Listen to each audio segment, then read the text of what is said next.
afya. Mpenzi mtazamaji wa Star TV, karibu tujumuike sote kwenye kipindi cha Tuongee Magazeti. Jina langu ni Christina Mbezi.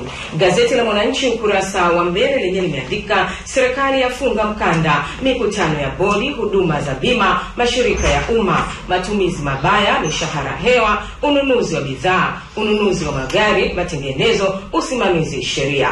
Ni habari ambayo inapatikana zaidi kwenye ukurasa wa pili wa gazeti hili la Mwananchi. Funga mkanda ya wakuu na wasomi. Mpango wa bajeti ya serikali ya mwaka 2016-2017 uliotolewa juzi na waziri wa fedha na mipango Dr. Philip Mpango katika hotuba yake umepongezwa na wachumi, huku wakiwa na wasiwasi kuhusu utekelezaji wake. Wabunge ukawa CCM waibana serikali bila kujali itikadi za vyama vyao. Wabunge wameukosoa mwongozo wa kuandaa mpango wa bajeti ya serikali ya mwaka wa fedha 2016-2017 wakihoji suala la ujenzi wa reli ya kati kwa viwango vya kimataifa pamoja na mambo mbalimbali.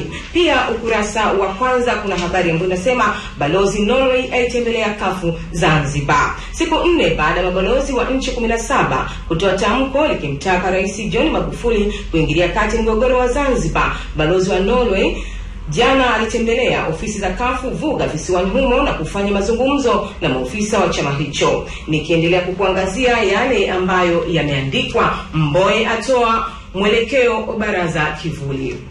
Mwenyekiti wa Chadema Freeman Mbowe ametoa mwelekeo wa upangaji wa uongozi wa kambi rasmi ya upinzani bungeni na baraza kivuli la mawaziri, huku akionyesha kambi hiyo kuwa tayari kushiriki na mbunge wa Kigoma mjini kwa tiketi ya ACT Wazalendo Zitto Kabwe.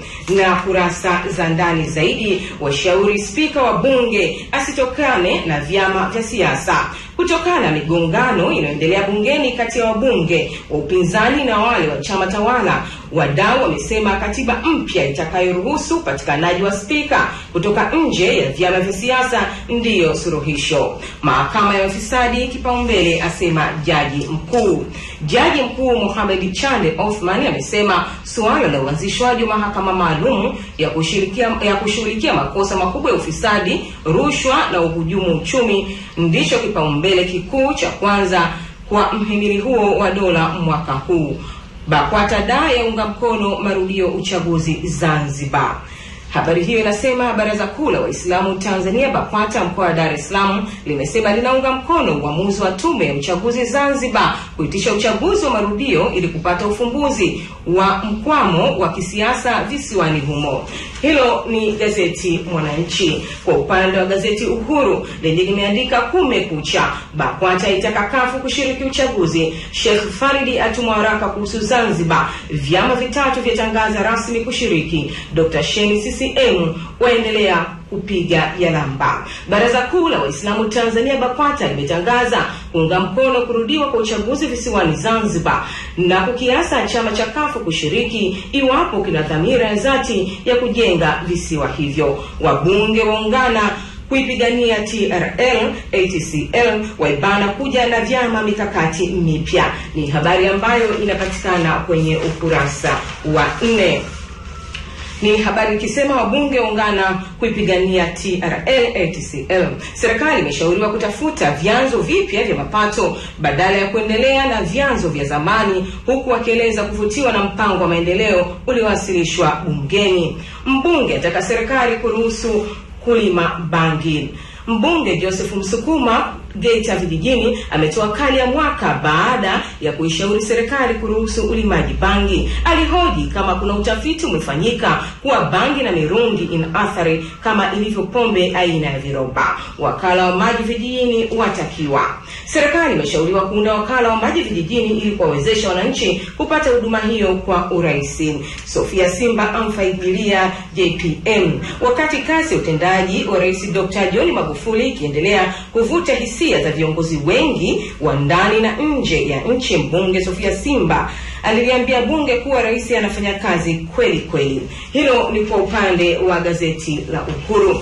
Gazeti Mtanzania ukurasa wa mbele linaandika mbunge CCM aigeukia serikali, Dr. Slaa bunge lipinge utawala wa mabavu. Ni habari ambazo zinapatikana ukurasa wa 4 kwenye gazeti hili la Mtanzania. Baadhi ya wabunge wamekosoa mpango wa maendeleo ya taifa wa mwaka 2016-2017 uliowasilishwa juzi na Waziri wa Fedha Dr. Philip Mpango. Bunge lipinge utawala wa mabavu. Aliyekuwa katibu mkuu wa chama cha demokrasia maendeleo Chadema Dr. Wilbrod Slaa ameibuka na kuzungumzia mambo mbalimbali yanayoendelea nchini. Ngono, umri mdogo kupata kansa. Wasichana wanaoanza kushiriki uhusiano wa ngono katika umri mdogo wapo katika hatari kubwa ya kupata saratani ya shingo ya kizazi kuliko wenye umri mkubwa. Nikiendelea kukuangazia yale ambayo yameandikwa, Mwakiembe Mdee wanyukana bungeni. Waziri wa Sheria na Katiba Dr. Harrison Mwakiembe jana alilazimika tena kutoa ufafanuzi wa ununuzi wa mabehewa 274 ya treni ya shirika la reli Tanzania yaliyonunuliwa wakati akiwa waziri wa uchukuzi baada ya mbunge wa Kawe Halima Mdee kudai kuwa ni mabovu. Na habari nyingine nasema BAKWATA wazungumzia uchaguzi Zanzibar. Ugonjwa wa Zika janga la kimataifa. Shirika la Afya Duniani limetangaza hali ya dharura katika afya ya umma duniani na kutangaza ugonjwa wa Zika kama janga la kimataifa kutokana na kuenea na kusababisha maelfu ya watoto Brazil kuzaliwa wakiwa na ulemavu. Hilo ni kwa upande wa gazeti Mtanzania. Gazeti Majira, BAKWATA uamsho waiunga mkono Zeki, wasema uchaguzi marudio utamaliza mgogoro. Wa kisiasa waiomba kafu ishiriki uchaguzi, wampongeza Rais Magufuli. Ni habari hiyo inapatikana ukurasa wa 4, pamoja na isemayo serikali yatikiswa bungeni, wa bunge wa upinga mpango wa maendeleo. Na moja kwa moja na kuangazia ukurasa wa 4 ambapo na kusomea habari hizo. BAKWATA uamsho waiunga mkono Zeki.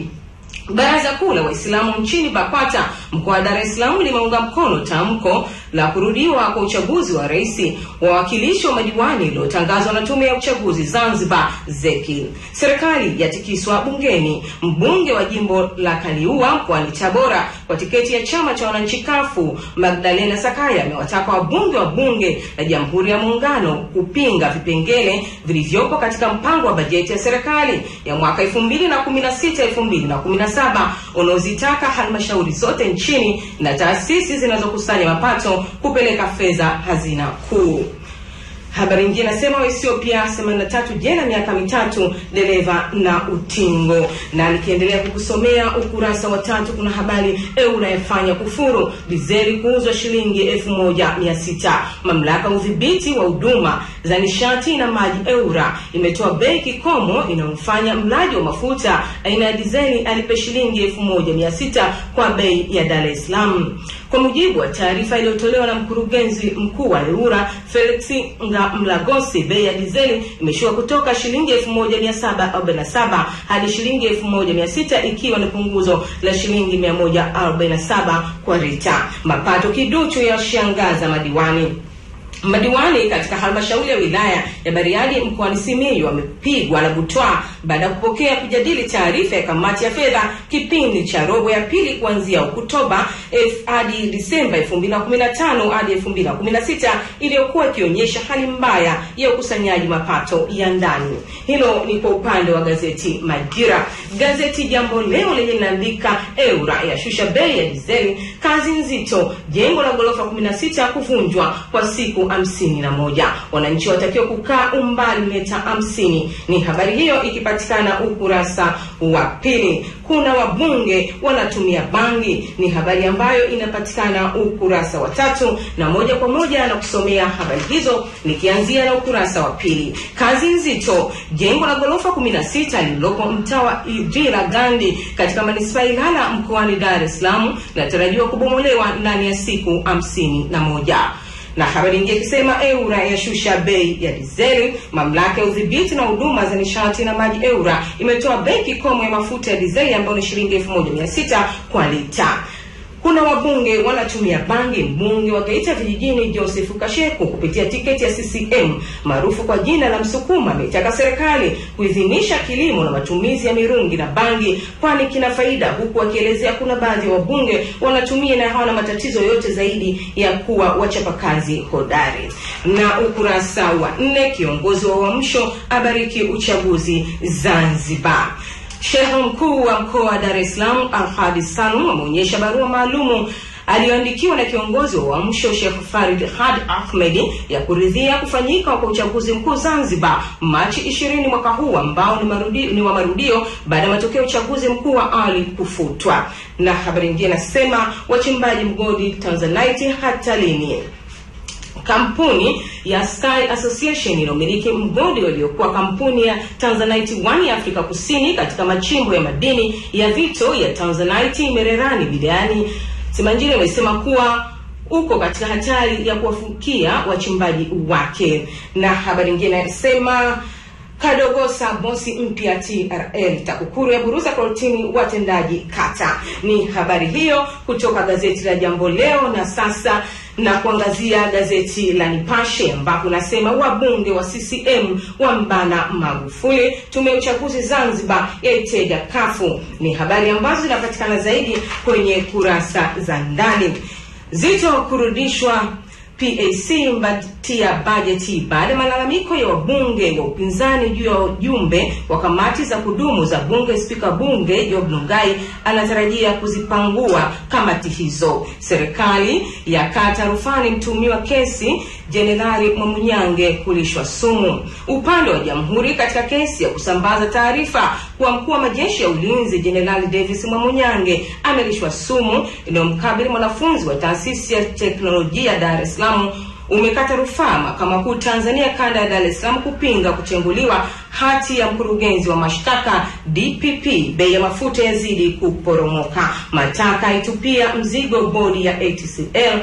BAKWATA dai yaunga mkono marudio uchaguzi Zanzibar. Mama kizimbani kwa tuhuma za mauaji ya kichanga chake. Nikiendelea kukuangazia kurasa za ndani zaidi ambapo kuna habari ikisema ni kweli kwa bunge la 11 mawaziri wajipange vizuri. Kabla ya mfumo wa vyama vingi, bunge la Jamhuri ya Muungano wa Tanzania lilikuwa